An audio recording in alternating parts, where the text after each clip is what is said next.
انہوں نے اپنی دکانیں بنا لیں اور پھر دکانیں چلانا شروع کر دیں، جس کی وجہ سے جو اصل کنسیپٹ تھا ہماری نوجوان نسل میں، جو تصوف کا اصل کنسیپٹ تھا، وہ بدقسمتی سے آ ہی نہیں سکا، جس کے بارے میں علامہ محمد اقبال فرما کے گئے، جس کے بارے میں مولا روم کے نے مثنوی شریف لکھی، یا حضور داتا صاحب نے جو کلام لکھے، تو وہ اس وجہ سے مات پڑ گیا کہ جو جعلی پیر تھے اور جعلی عامل، انہوں نے اس تصوف کو اور جو اس طرح کی جو چیزیں ہیں اس کو اتنا بدنام کر دیا کہ جس کے بعد نوجوان نسل کا ویسے ہی دل اٹھ گیا اور نوجوان نسل اب ان چیزوں پر اعتماد نہیں کرتی۔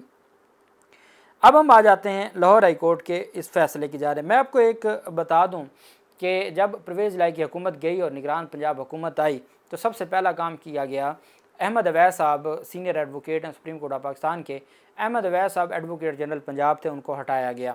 ایڈوکیٹ جنرل پنجاب کے عہدے سے ان کو جب ہٹایا گیا تو انہوں نے لاہور ہائی کورٹ سے رجوع کیا۔ لاہور ہائی کورٹ نے کہا بھی نگران حکومت کے پاس کہاں سے یہ اختیار آ گیا، اور 100 کے قریب ایڈیشنل ایڈوکیٹ جنرل پنجاب اور اسسٹنٹ ایڈوکیٹ جنرل پنجاب کو ہٹایا گیا تھا، جن کا کیس آج بھی سپریم کورٹ میں پینڈنگ پڑا ہے اور میرے خیال میں اگلے ہفتے کے لیے وہ مقرر بھی ہے۔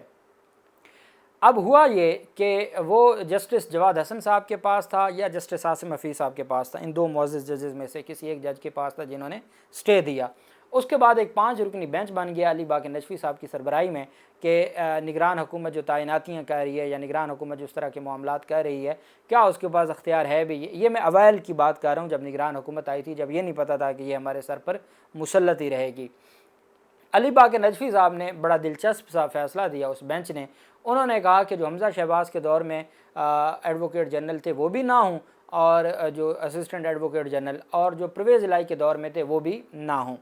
اب آگے تھا تو پی ڈی ایم کے ہاتھ میں، پی ڈی ایم اگر مسلم لیگ نون کے یا پی ڈی ایم سے جڑے 500 وکیل ہے اور 100 پہلے حمزہ شہباز کے دور میں رہ چکا تھا سرکاری عہدوں پر، تو انہوں نے کیا کیا، ان 100 کو چھوڑ کے باقیوں کو انہوں نے تعینات کر دیا۔ تو وہ تعیناتی پھر بھی وہی ہوئی جو ان کے پاس اختیار تھا، اور جو ایک آئینی وزیر اعلیٰ، اب حمزہ شہباز غیر آئینی وزیر اعلیٰ رہے تھے جس کو سپریم کورٹ نے غیر آئینی وزیر اعلیٰ قرار دیا، لیکن وہ ایک پنچایتی فیصلہ آ گیا کہ جی نہ اس کے ہوں نہ اس کے ہوں، نئے اب وہ نئے کون سے تھے؟ نئے کو نیوٹرل تو تھے نہیں، وہ تو سارے وہی تھے جو مسلم لیگ نون کے جو لائرز ونگ تھا اس میں سے جڑے ہوئے تھے۔ ساتھ معاملہ آ گیا۔ اچھا، اب اس کے خلاف کیس چلا گیا سپریم کورٹ میں۔ جب یہ فیصلہ آیا تو احمد اویس صاحب نے بھی اور باقی جو ایڈوکیٹ جنرل پنجاب تھے انہوں نے، ایڈیشنل ایڈوکیٹ جنرل اور اسسٹنٹ ایڈوکیٹ جنرل، انہوں نے اس کو چیلنج کر دیا سپریم کورٹ میں۔ جسٹس اعجاز الحسن صاحب کی سربراہی میں بینچ بن گیا۔ اس بینچ میں جب یہ سوال آیا کہ جی وہ تو ٹینیور گزر گیا اور وہ سارے معاملات ہو گئے، تو جسٹس اعجاز الحسن صاحب نے کہا کہ یہاں ہم ایک قانونی سوال جس کو ہم نے طے کرنا ہے، اور وہ سوال یہ ہے کہ آیا نگران حکومت کے پاس یہ اختیار ہے کہ وہ اس طرح کا کوئی فیصلہ کرے یا نہ کرے، اور کیا نگران حکومت ہٹا سکتی ہے؟ یہ فیصلہ آیا۔ چونکہ آپ جانتے ہیں کہ جو لاہور ہائی کورٹ کا فیصلہ تھا اس کو میں بطور قانون کا طالب علم پنچایتی فیصلہ کہوں گا کہ آپ نے یہ فیصلہ کرنا تھا کہ آیا نگران حکومت کے پاس اختیار تھا یا نہیں تھا۔ آپ نے کیا کیا کہ آپ نے ایک الگ ہی راستہ نکال دیا کہ جی نہ وہ ہوں نہ وہ ہوں، اب آپ نئے لگا لیں۔ آپ نے نگران حکومت کو اختیار دے دیا۔ سپریم کورٹ نے کہا کہ ہم اس معاملے کو دیکھتے ہیں کہ آیا نگران حکومت کے پاس اختیار ہے یا نہیں ہے۔ اسی طریقے سے پراسیکیوٹر جنرل پنجاب کا جو معاملہ تھا وہ بچ گیا۔ پراسیکیوٹر جنرل پنجاب، چونکہ اب پنجاب میں مختلف کیسز ہیں، پاکستان تحریک انصاف کے خلاف کیسز ہیں، اس میں جتنے بھی اسپیشل پراسیکیوٹر اور پراسیکیوٹر مقرر کیے جاتے ہیں تو اس میں جو پراسیکیوٹر جنرل پنجاب کا کردار ہے وہ بہت اہم ہے۔ تو اس معاملے پر چودھری خلیق الزمان، یہ پراسیکیوٹر جنرل پنجاب ہیں، یہ وہی ہیں جنہوں نے ایک مقرر کیا تھا special team J I T, جو پاکستان تحریک انصاف کے چیئرمین عمران خان پر حملہ ہوا تھا، تو وہ جے آئی ٹی آئی تھی اور اس جے آئی ٹی نے پھر ساری جو چیزیں تھیں وہ سامنے رکھی تھیں، اور انہوں نے اس کیس کو لڑنے کے لیے بھی اسپیشل پراسیکیوٹر مقرر کیے تھے، اور پھر انہوں نے ہی جے آئی ٹی کے حوالے سے ان کے خلاف کارروائی کا کہا تھا۔ جو جے آئی ٹی کے ممبران، 2 ممبران ایسے تھے جو گئے ہی نہیں تھے موقع پر، اور تفتیش میں انہوں نے کوئی کوشش ہی نہیں کی تھی، سینئر پولیس افسران تھے، ان کے خلاف کارروائی کا کہا تھا۔ لاہور ہائی کورٹ میں حکومت پنجاب کی جانب سے پراسیکیوٹر جنرل پنجاب کو کام سے روکنے سے متعلق کیس کی سماعت ہوئی۔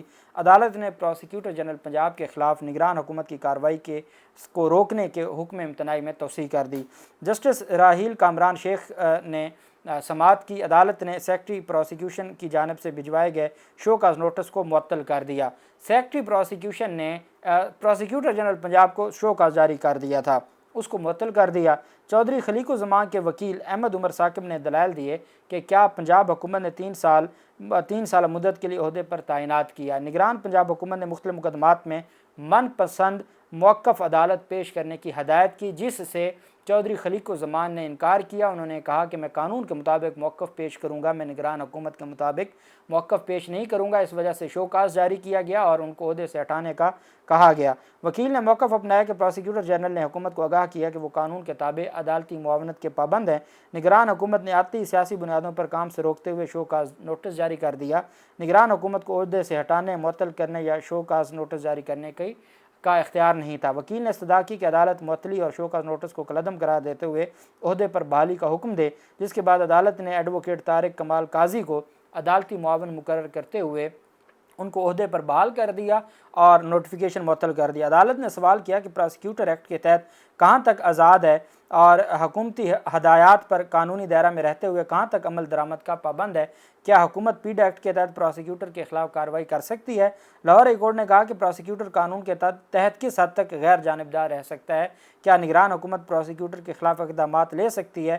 ان سارے سوالات کا جواب مانگتے ہوئے نوٹس جاری کر دیے ہیں اور ساتھ ان کو عہدے پر بحال کر دیا ہے اور ساتھ عدالت نے شو کاز نوٹس کو معطل کر دیا ہے۔